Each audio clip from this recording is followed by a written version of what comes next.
Ya Yahya, khudil kitaba biquwah. Wahai Yahya, ambil wahyu Allah ini. Kitab, kalau kita kitab Al-Quran, kalau dia kitab, dia pada waktu itu, yang nggak disebutkan kitab apa, tapi kitab petunjuk Allah juga maksudnya.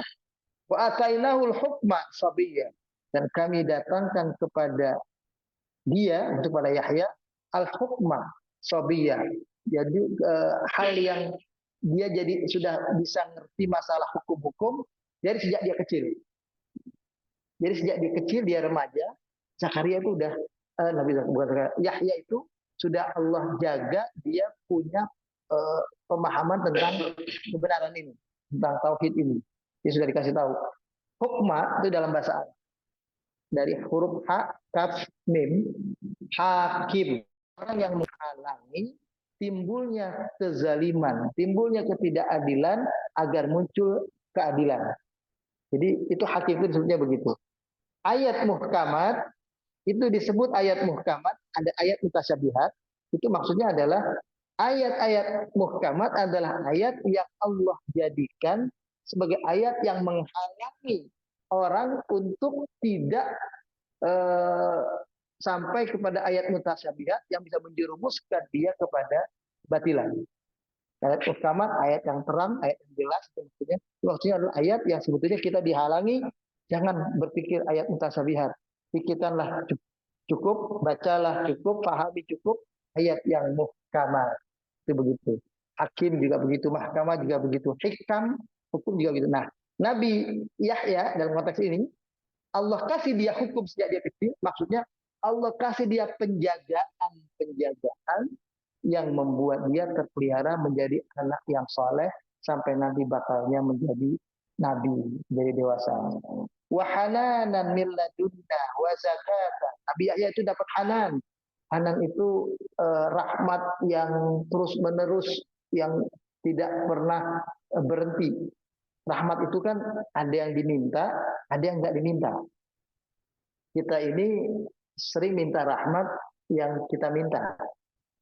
Seperti masuk masjid kan minta Allahumma ftahli abwaaba rahmati, ya Allah bukakan untukku pintu-pintu rahmatmu. Sebetulnya banyak rahmat yang Allah berikan juga tanpa kita minta. Kita nggak minta, tapi Allah kasih. Dan Allah tidak nuntut kita supaya bayar. Kamu udah aku kasih. Apa contohnya? Oksigen.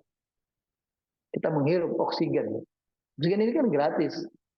Kita nggak disuruh, kamu kalau hirup oksigenku, kamu harus sholat. Kamu kalau mendapatkan oksigen ini buat hidup, kamu harus ngaji, harus ibadah. Enggak, Allah nggak minta itu. Sehingga orang kafir pun menghirup oksigen. Itu karunia Allah. Pemberian Allah. Allah berikan tanpa pamrih.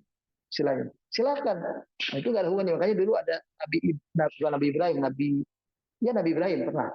Dalam satu cerita diceritakan ada orang kesulitan pada beliau, minta tolong.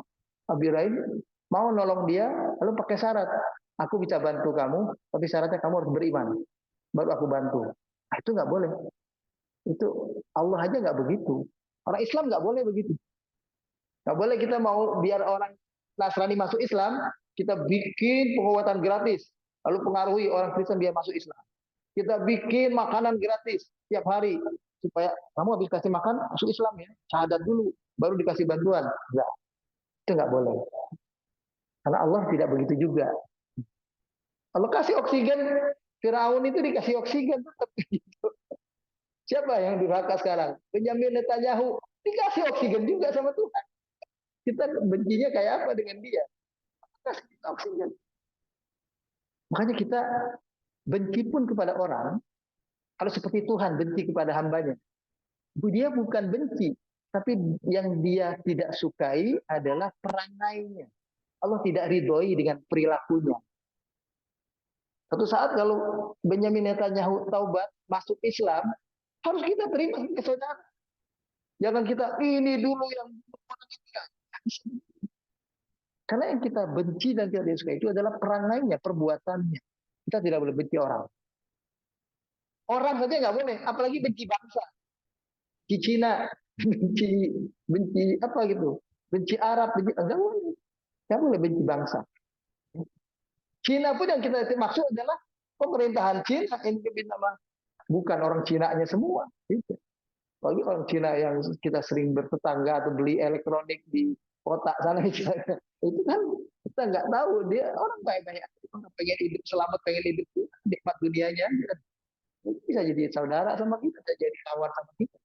Tapi memang tidak boleh urusan-urusan penting dalam keumatan, rahasia-rahasia kita ungkap kepada mereka. Nggak boleh jadikan mereka biton lah, teman kepercayaan. Itu nggak boleh. Nggak boleh jadikan mereka wali.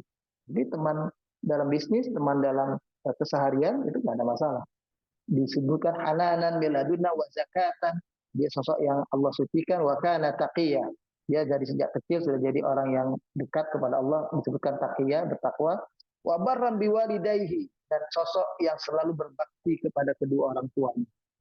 Nah, ini sudah Allah tetapkan Nabi Yahya seperti itu. Walam yakun jabbar asiyah. Dia nggak bakal jadi orang yang jabbar, yang angkuh, yang sombong, asiyah, yang durhaka, yang menolak hukum Allah. Nah, baru disebutkan wassalamun alaihi yauma wulida wa yauma yamutu wa yauma yub'atsu hayya.